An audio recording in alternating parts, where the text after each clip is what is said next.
joined now by Mark Francois, who is chairman of the European Research Group and a Tory MP, of course.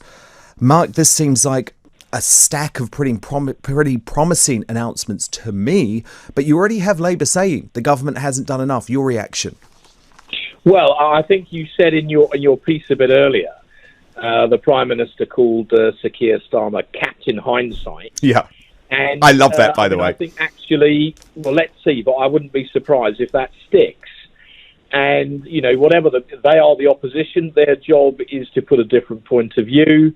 But as I think your poll has just showed, most people think this is a pretty reasonable response. I mean, I personally think throughout this unprecedented situation, you know, Rishi Sunak as Chancellor has done really well. And talking to businesses in my constituents, I was chatting with a cabbie this morning during a cab ride. He said he thought the government had done really well. I think that the general view is that actually economically the Chancellor has done pretty well in helping to keep the economy going through an extremely difficult situation. And, you know, your poll there seems to be in that general direction, doesn't it? Yeah, it does, actually. I mean, that's about 3/4 of people agreeing with the PM and the Chancellor of the Exchequer. It is interesting, isn't it? I do wonder if it will stick, Captain Hindsight, and I hope it does, because it was almost a Trumpian move, wasn't it, by the Prime Minister today, to try and brand this man who, let's be honest, Mark, you and me can both admit, is far more competent and capable than the former Labour leader. However, still the same party, isn't it? And it's still the same group of people saying raise taxes, tax the wealthy, which in these circumstances would actually just be totally devastating to the economy. Well, look, one thing I do know is that we can't tax our way out of this economic dip. No. We've got to grow our way out of it. And in order to do that, we've got to get the economy motoring again, and we've got to get people back to work.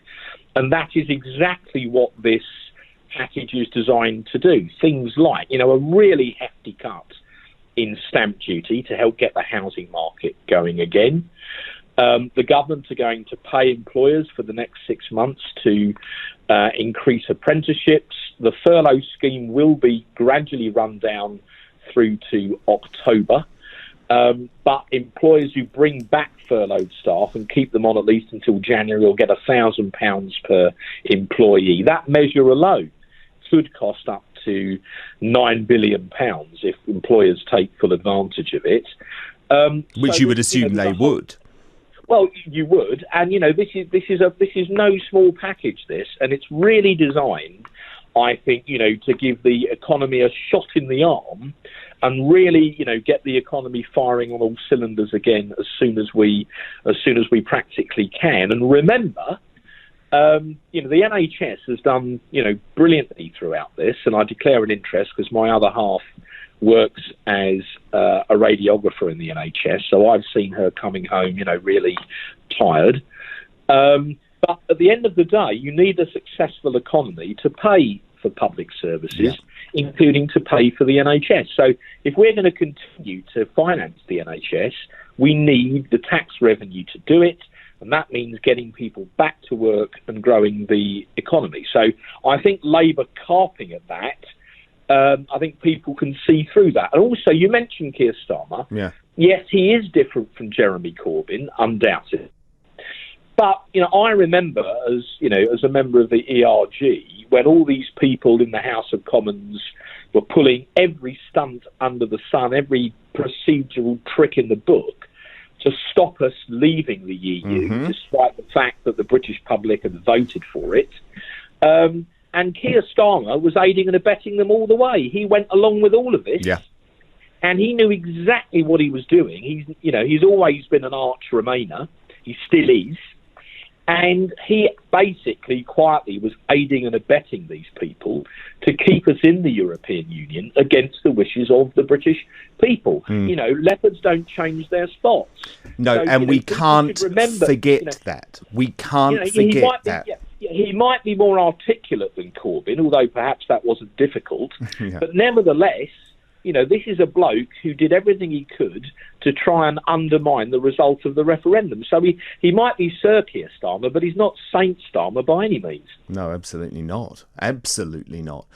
And, I mean, he's done a lot of terrible things, actually, in his past, Keir Starmer. And this is also a party, remember, that is still full of anti-Semites. And really, sure, he chucked Rebecca Long-Bailey out of the shadow cabinet.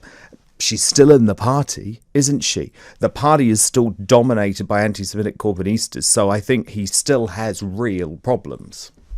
Well, I think that the decision on Rebecca Long-Bailey was the correct one. But, he sat in the shadow cabinet for a long while all of this was going on. What was he doing about it then? Yeah? Yeah, and she's still in the party, and she's still got influence. She's still got influence within the Labour Party and within the Labour left. Well, look, if the Labour Party, I believe, still have a serious problem with anti-Semitism. Why? Because many people, particularly on the left of the Labour Party, not all Labour Party supporters, okay, but, many Labour Party activists hate the state of Israel with a passion, and they find it difficult in their own minds to distinguish between the state of Israel and Jewish people. Yeah. And unfortunately, that leads them sometimes to have anti-Semitic attitudes. Now, if those attitudes can be kicked out of the Labour Party, then I think that is a good thing for our democracy. But it certainly hasn't happened. It certainly hasn't happened. Well, Steve yet. Reid is still in the shadow cabinet after his anti-Semitic trope at the weekend. I know he apologised for it, and yes, people are allowed to make mistakes, but it does show you this is something that is quite widespread. But look, Mark, I want to move on because do you know you've gone viral? Just on that point, yes. Only quickly, you're quite right because Steve Reid is a Keir Starmer ally, and Rebecca Long-Bailey was not. So he kicked her out when it was convenient to her, but unfortunately, he's not been consistent. True. Now, look, Mark, do you know you've gone viral this week? Are you aware of this? Apparently, yes. So this is because of this quite brilliant moment. Where were you? So you were questioning Sir Nick Carter, one of our top generals, in a select committee. Is that right? Yeah. Yes. Okay, let's listen to what happened, and I'll get you to react off the bat.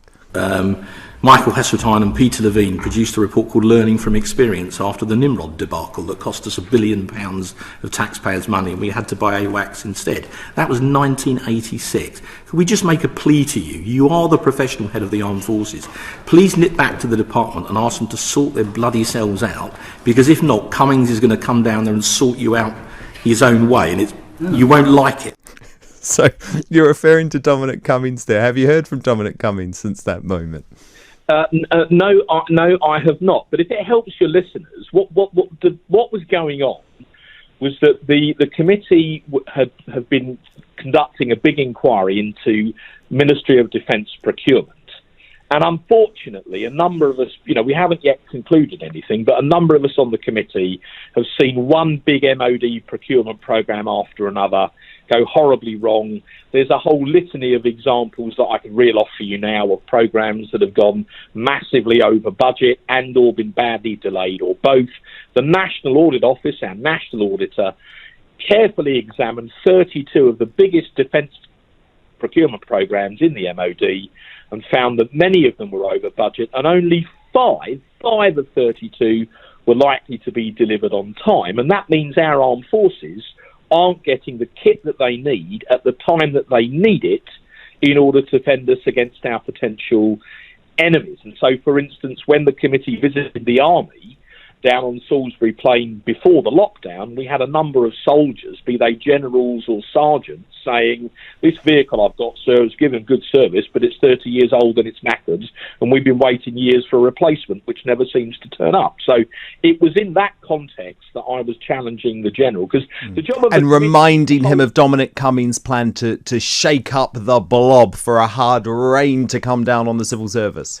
Well, look, Dominic Cummings is more than capable of speaking for himself, as we well know, but he's on the record, numerous times as having a go at the MOD's procurement system, which many of us believe is basically broken.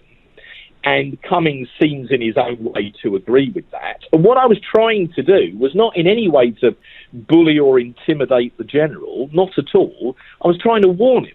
And what I was trying to say was, because the MOD are in denial about the fact that their system is broken. And what I was trying to say, and hopefully that came across in the clip, was, for goodness sake, go back there and please mend your ways, because if you don't, Dominic Cummings, he's going to come in there and he'll sort it out for you. No, do you know what, Mark? I loved it because it was real talk. And of course, the London liberal media elite on Twitter despised it. But we know how they feel about Dominic Cummings and we know how they feel about Brexiteers. But I actually think the silent majority will see a clip like that and think, thank God, someone is actually talking like a human being in Parliament. The problem is that, the defence budget is there to keep us safe.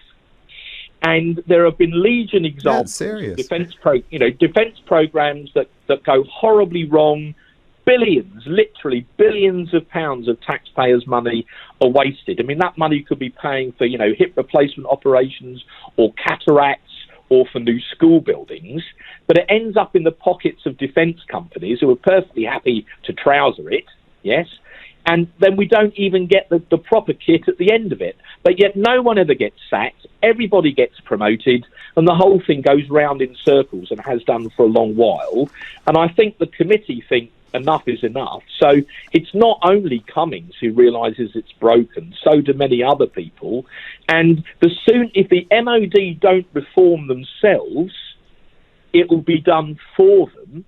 And really, we were trying to say to the general, sort yourselves out, remove the plank from thine own eye, because if you don't, other people are probably going to do it for you. So it wasn't in any way a threat. No. It was a genuine attempt it was a way. You're just helping him out. You're helping out Sir Nick Carter. Mark Francois, chairman of the European Research Group, thank you so much for being here.